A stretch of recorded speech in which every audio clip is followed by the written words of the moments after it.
Bonjour, ce cours est destiné à la première année baccalauréat sciences expérimentales, option française. Dans le cadre du premier chapitre de la troisième unité, la communication hormonale comme exemple la glycémie. Précédemment, on a étudié la glycémie comme constante biologique et on a vu le rôle du foie dans la régulation de la glycémie. Dans la vidéo d'aujourd'hui, on va voir le rôle du pancréas dans la régulation de la glycémie.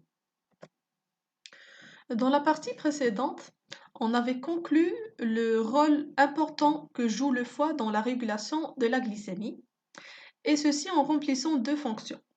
La glycogénolyse, en transformant le glycogène en glucose, suite à une hypoglycémie, ou bien la glycogénogenèse, en transformant le glucose en glycogène, suite à une hyperglycémie. Bien entendu, dans le but de garder un taux normal de glycémie dans le corps. Aujourd'hui, on va voir le rôle important d'un deuxième organe qui est le pancréas. Et là donc, vous avez le rôle du pancréas dans la régulation de la glycémie. Et on va commencer par la localisation du pancréas chez l'homme. Chez l'homme, le pancréas, c'est ce que vous voyez ici. C'est l'organe que vous voyez ici en rouge. Donc, comme vous voyez, il se trouve en dessous du foie, derrière l'estomac, au niveau de l'abdomen. Et sur votre document, c'est l'organe que vous voyez ici en jaune. Donc le pancréas, c'est une glande mixte, une glande ruda, mixte mortalita, lisse en forme de tétard. Donc là, vous avez les différentes informations. Et vous avez les mesures aussi, donc 15 à 20 cm de long, 3 cm de haut, etc. Et donc avec les différentes parties, la tête, le corps et la queue. Et là, on note aussi que le pancréas se trouve à proximité de ce qu'on appelle le duodénum. C'est la première partie de l'intestin grêle, le mari daqiq. Après avoir localisé le pancréas au niveau de l'organisme, donc maintenant on va passer à son rôle et on va essayer de mettre en évidence le rôle du pancréas à travers les documents que vous avez ici. Donc là, la première expérience, c'est l'expérience d'ablation du pancréas, ou bien ce qu'on appelle aussi la pancréatectomie, sal le pancréas. Et c'est une expérience qui a été réalisée chez le chien, donc par des chercheurs en 1889. Donc, après l'ablation du pancréas, les chercheurs ont constaté l'apparition de deux types de troubles. Donc là, on a des troubles digestifs dus à l'absence de sucre pancréatique. Et on a aussi une augmentation rapide et importante de la glycémie et qui a conduit à la mort de l'animal au bout de plusieurs jours. Donc à côté, vous avez une courbe qui représente la variation de la glycémie en grammes par litre en fonction du temps. Et comme vous voyez, avant l'ablation totale du pancréas, le taux de glycémie chez le chien avait une valeur normale. Mais au moment de l'ablation du pancréas, le taux de glucose a augmenté dans le sang. Voilà, rapidement, pour atteindre une valeur qui dépasse les 3 grammes par litre. Donc là, à travers ces résultats, on peut déduire que le pancréas joue un double rôle. Puisqu'on a eu l'apparition de troubles digestifs, ça veut dire que le pancréas joue un rôle important dans la digestion. Et puisqu'on a eu aussi une augmentation rapide de la glycémie, ça veut dire que le pancréas joue un rôle hypoglycémiant, c'est-à-dire qu'il joue un rôle qu'il essaye de faire baisser le taux de glycémie dans le sang. Donc maintenant, on passe au troisième document pour voir comment le pancréas agit sur la glycémie. Et on a donc l'expérience du pancréas branché après ablation. Donc sur cette première figure, chez un chien pancréatectomisé, c'est-à-dire chez qui on a enlevé, on a fait l'ablation du pancréas, on va installer un pancréas en le raccordant à la circulation sanguine de la région du cou. Et donc, c'est ce que vous avez ici. Comme vous voyez, là, on a le pancréas, là, on a le chien, et bien sûr, là, ce chien, il n'a pas de pancréas. Et on a essayé de raccorder ce pancréas avec le chien, euh, bien sûr, en utilisant les artères et les veines que vous voyez ici. Et les résultats, bien sûr, sont représentés sur le graphe à côté. Donc, chez un chien ainsi opéré, on a fait des prélèvements sanguins qui nous ont permis de suivre l'évolution de la glycémie pendant toute la durée de l'expérience. Donc, comme vous voyez ici toujours, le taux de glycémie en fonction du temps. Là, comme vous voyez, le taux de glycémie chez le chien chez qui on a fait l'ablation du pancréas, le taux de glycémie est très élevé. Il est aux alentours de 3 grammes par litre, même de 4 grammes par litre. Mais au moment où on a branché le pancréas, le taux de glycémie diminue pour retrouver une valeur normale comme vous voyez ici. Et là donc encore une fois, on a débranché le pancréas et comme vous observez, le taux de glycémie va augmenter de nouveau pour dépasser la valeur normale. Donc là, on va déduire encore une fois que la fonction hypoglycémiante du pancréas est endocrine. Pourquoi? Parce que là, le pancréas, il est attaché, il est lié avec le chien uniquement par la voie sanguine. Ça veut dire que cet organe, que le pancréas, produit euh, des éléments chimiques, il produit une substance chimique qui a un effet hypoglycémiant et qui est déversée dans le sang. Et là donc, on va parler d'hormones pancréatiques, hormones pancréatiques. Et on va voir par la suite, bien sûr, qu'est-ce qu'on entend par hormones. Donc là, on a répondu aux questions qui se rapportent au document précédent et on a déduit que le pancréas remplit sa fonction hypoglycémiante en produisant une substance chimique de nature protéique qu'on a appelée hormone. Et là, donc, dans cette partie, on va bien sûr passer, voir euh, et observer microscopiquement la structure du pancréas, donc, pour comprendre comment il remplit sa fonction. Donc là, au niveau du pancréas, on a deux ensembles de cellules qui sont différentes. Alors, on va commencer par le premier groupe, ce sont les cellules des acinies, que vous voyez ici en jaune, les cellules des acinies. Alors, le rôle de ces cellules, qui représentent la majorité des cellules du pancréas, c'est de sécréter le suc pancréatique, العصارة البنكرياسية. Et le rôle de ce suc pancréatique qui est riche en enzymes, eh bien, c'est d'aider la digestion des aliments.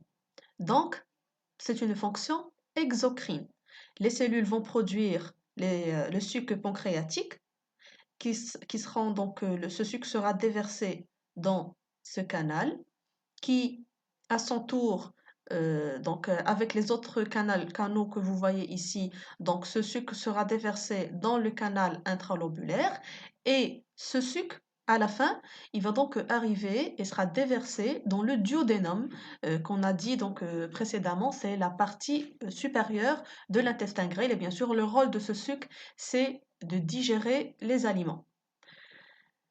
Donc là, on va parler de la fonction exocrine du pancréas et donc son rôle dans la digestion des aliments.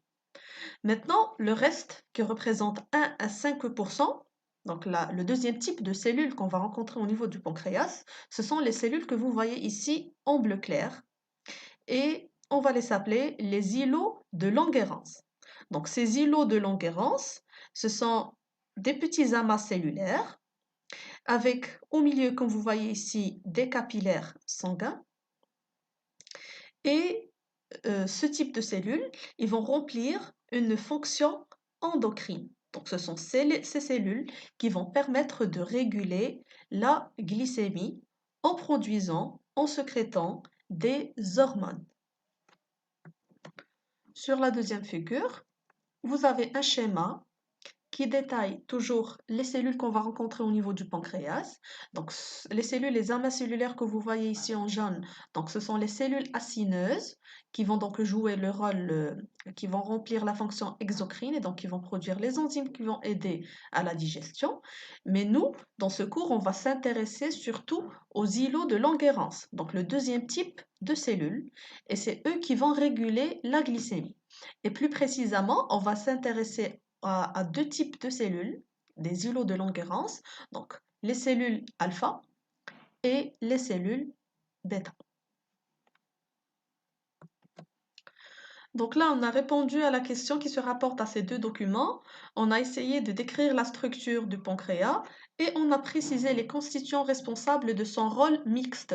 Donc pourquoi un rôle mixte? Parce qu'il joue à la fois un rôle dans la digestion et dans la production des hormones qui vont réguler la glycémie.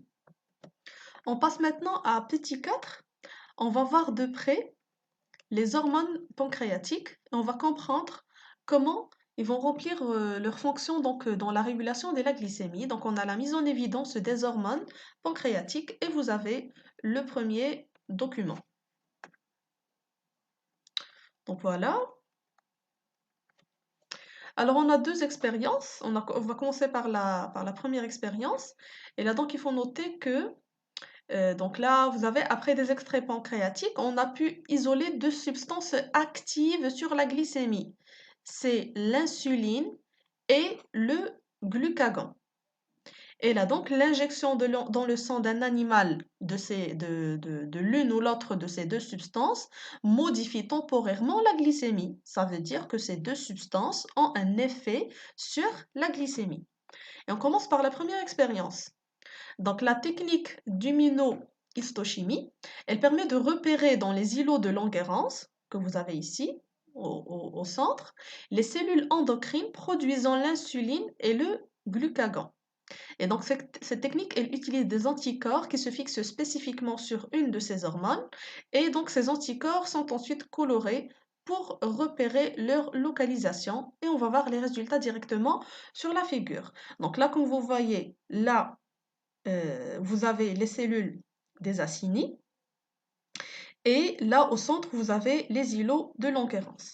Donc là, on va repérer les cellules bêta et les cellules alpha qu'on a vu précédemment dans les îlots de Langerhans par la technique d'immunofluorescence. Donc là, ils ont noté que les anticorps anti-insuline avec pigment vert, alors que les anticorps anti-glucagon sont notés ici avec un pigment rouge. Alors là, comme vous voyez, les cellules qui ont une couleur verte, c'est-à-dire qu'ils produisent l'insuline. Et comme vous voyez, dans ce cas, ce sont les cellules bêta. Donc on arrive à les repérer grâce à la fluorescence, grâce à la couleur. Et donc, puisqu'ils ont pu fixer les anticorps anti-insuline, c'est-à-dire qu'on va trouver l'insuline au niveau de ces cellules bêta. Et là, vous avez les pigments en rouge qui sont sur les cellules qui sont à la périphérie des îlots de Langerhans et ce sont les cellules alpha. Et ces cellules alpha produisent le glucagon puisqu'ils arrivent à fixer les anticorps anti-glucagon. Donc là, ce qu'on va déduire, c'est que au niveau des îlots de Langerhans, il y a deux types de cellules. Il y a les cellules bêta qui produisent une hormone appelée l'insuline et des cellules alpha qui produisent une hormone appelée glucagon. Maintenant, pour comprendre le rôle de ces deux hormones, l'insuline et le glucagon, on va passer à la deuxième expérience. On injecte à un lot de chiens un produit chimique, l'alloxane. Ces chiens montrent une hyperglycémie, mais pas de troubles digestifs. Donc, l'examen de coupe microscopique effectué dans le pancréas de ces chiens révèle une lésion des cellules bêta. C'est-à-dire, chez les chiens à qui donc on a injecté l'alloxane, il y a eu une destruction des cellules bêta. C'est ce qu'on a sur la figure B. Donc là, comme vous voyez, là on a l'îlot de Langerhans. Au centre, les cellules bêta qui sont normalement localisées au centre, là, donc on n'a pas de fluorescence, on n'a pas de radioactivité, ça veut dire que ces cellules ont été détruites. Par quoi? Par l'alloxane. Et du coup, on a eu, les chiens ont eu une hyperglycémie, c'est-à-dire que le taux de glycémie a augmenté. Précédemment, on a vu que le rôle des cellules bêta, c'est de produire l'insuline. Et là, en absence des cellules bêta et donc en absence de l'insuline, le taux de glycémie a augmenté. Et là, donc, on peut déduire que le rôle de l'insuline, donc c'est une hormone hypoglycémiante qui fait baisser le taux de glycémie. En revanche, l'injection de la staline A chez un autre groupe de chiens provoque une hypoglycémie. Donc là, on a une deuxième substance, la staline A, qui a été injectée à un deuxième groupe, et donc ça a conduit à une hypoglycémie avec une lésion des cellules alpha. Donc c'est ce que vous voyez ici sur la figure A. Donc on a toujours l'îlot de Langerhans avec les cellules bêta au centre qui sont fluorescentes, mais la périphérie où on trouve normalement les cellules alpha, comme vous voyez, il n'y a pas de fluorescence. C'est-à-dire que les cellules alpha ont été détruites. Et donc, on a vu précédemment que les cellules alpha produisent le glucagon. Donc là, puisqu'il y a lésion des cellules alpha, donc il n'y a plus de glucagon. Et du coup, on a une hypoglycémie. Et donc, on peut déduire que le rôle du glucagon, c'est une hormone hyperglycémiante, donc qui fait augmenter le taux de glycémie. Donc là, on peut déduire que les deux hormones, l'insuline et le glucagon, ce sont deux hormones antagonistes, mutadaddan, puisque les deux jouent deux rôles différents. Donc l'une est une hormone hypoglycémiante, l'autre elle est hyperglycémiante.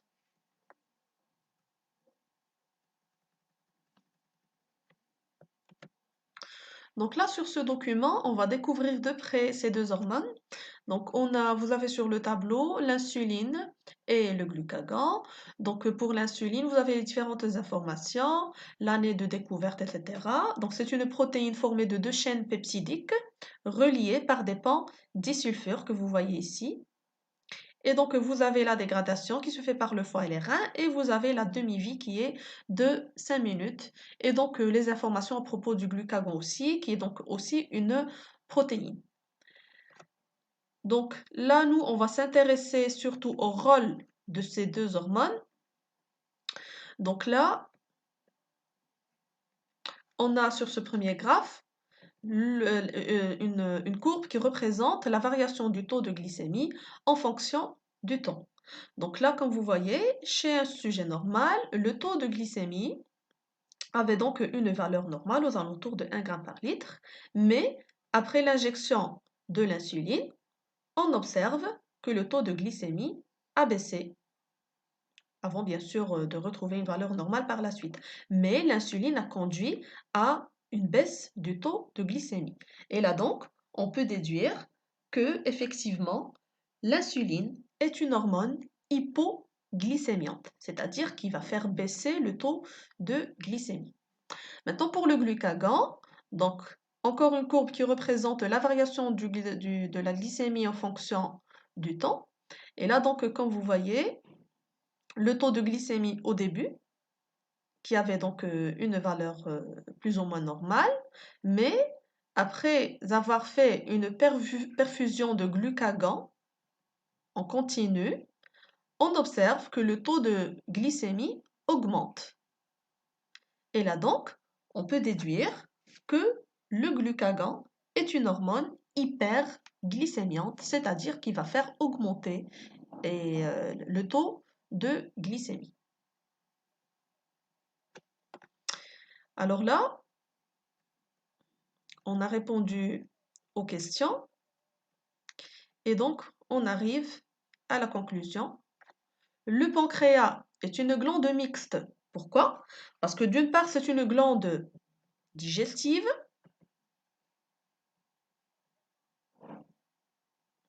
qui produit des enzymes digestives sécrétées par les cellules des acinis.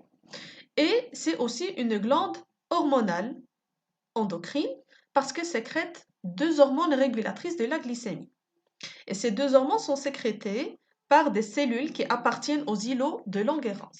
Donc les cellules bêta produisent l'insuline, qui est une hormone hypoglycémiante, Et les cellules alpha produisent le glucagon, qui est une hormone hyperglycémiante. On s'arrête ici et à la prochaine vidéo.